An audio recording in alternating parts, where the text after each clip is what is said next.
እስኪ ወዳጆች ሆይ አስተውሉ። በተለይ ወንጌል አማኞች አስተውሉ። ከምንም በላይ መስተዋል ያስፈልጋል። ሕዝቤ ይላል መስተዋል ከማጣቱ የተነሳ ጠፍቷል ስለሚል ሰሞኑ በወንጌል አማኞቹ ውስጥ የተፈጠረው አለመግባባት በማይረቡ ነገሮች ሌላው ውጪው ዓለም በጣም በልማት በመንፈሳዊ ነገር ኢብን መንግስት አንድነትን፣ ህብረትን፣ መያያዝን እየሰበከ ባለበት ወቅት ላይ መለያየትን፣ አላስፈላጊ የሆኑ ነጥቦችን ማንሳት እንደኔ አስፈላጊ ነው ብዬ አላምንም። ወንጌል አማኙ በተለይ በጎች መካከል ጸብ ከተነሳ ቶሎ አይበርድም። ስለዚህ ወንጌል አማኙ ማህበረሰብ ከመቼውም ጊዜ በላይ ቆም ብሎ ማሰብ ያለበት ወቅትና ጊዜ ቢኖር ይሄ ጊዜ ነው ብዬ አምናለሁ። አሁን ለምሳሌ ሐዋርያና ነቢይ በዚህ ዘመን የለም አለ የሚባል ንትርክ እንደኔ ለምን አስፈለገ? ኤፌሶን 4:11 ላይ ያለውን ቃል ደስ ያለው ሰው ወንጌላዊነትን መውሰድ ይችላል፣ ደስ ያለው መምህር ነው ብላ ቤተክርስቲያኒቱ በእኔ ቤተክርስቲያን ላይ በእኔ መዋቅር ኤፌሶን 4:11 ላይ ከተጻፈው ውስጥ ከነዚያ ፈርሰኖች ውስጥ ከነዚያ ሰዎች ውስጥ መምህር ወስዳለሁ ብላ ካለች፣ አይ መምህርም አልቀበልም ብላ ካለች ወንጌላዊ መውሰድ ትችላለች። ያም አይሆንም ብላ ካለች መጋቢ መውሰድ ትችላለች። አይ ያም ደግሞ አይሆንም ብላ ካለች ነቢይ ሐዋርያ መውሰድ ትችላለች እኮ። መፍት እኮ ነው ለቤተ ክርስቲያን የተሰጠ ነገር ስለሆነ አንዲት ተቋም በራሷ አቋሟ ማለት ነው ሐዋርያና ነቢይ የለም ካለች ሺካን ሳይቱ ትችላለች። በዚህ መካከል ነውጥ የሚያስፈጥር ምንም ነገር የለም። አንዲት ተቋም አንዲት የእምነት ተቋም ሐዋርያንና ነቢይን አልቀበልም ብላ ካለች ትችላለች፣ መፍቷ ነው።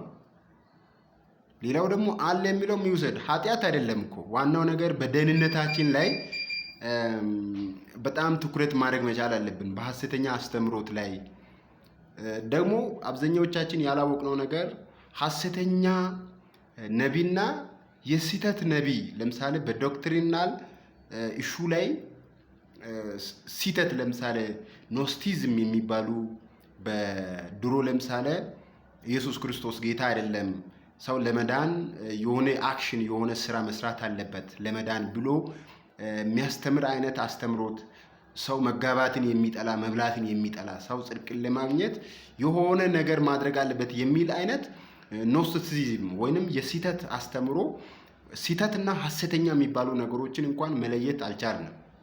ከዚህ የተነሳ እውርነት እኛ ጋር ስላለ እርስ በርሳችን እየተብላላን በጎሪጥ እየተያየን እንገኛለን። ኢትዮጵያውያንና ኤርትራውያን ወዳጆቼ እስኪ እንተው። እሺ በአንተ ቤተ ክርስቲያን የሐዋርያን አገልግሎት የምትቀበል ከሆነ ነጥለ ወስደ ማስፈጸም ትችላል። አልቀበልም ካልክ ትችላል። ከዚህ ውጭ ግን ነውጥን ንትርክን መፍጠር ለብዙ ትውልድ እንቅፋት ምክንያት መሆን ግን እንደኔ አስፈላጊ ነው ብዬ አላምንም። ስለዚህ ወዳጆች ሆይ ከመቼውም ጊዜ ይልቅ ይሄ ወደ እግዚአብሔር የምንቀርብበት አንዳችን ከአንዳችን ጋር ያለው ቅሬታ ካለ በእርግጥ ቅሬታ የትምህርት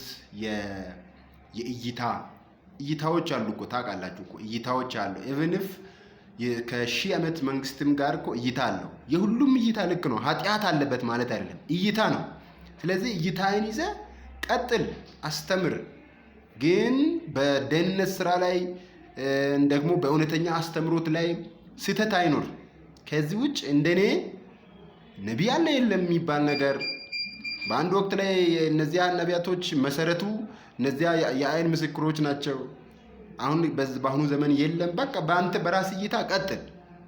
ይህም ደግሞ ፓኬጁን እንዳለ ኤፌሶን 4:11 ላይ ያለውን ፓኬጅ ሙሉ በሙሉ አክሰፕት አድርጎ ይቀጥላል። ቀጥል። ፍቅር ነው የሚፈልገው እግዚአብሔር፣ መያያዝን ነው የሚፈልገው እግዚአብሔር። ጌታ እግዚአብሔር ዘመናችን ይባርክ።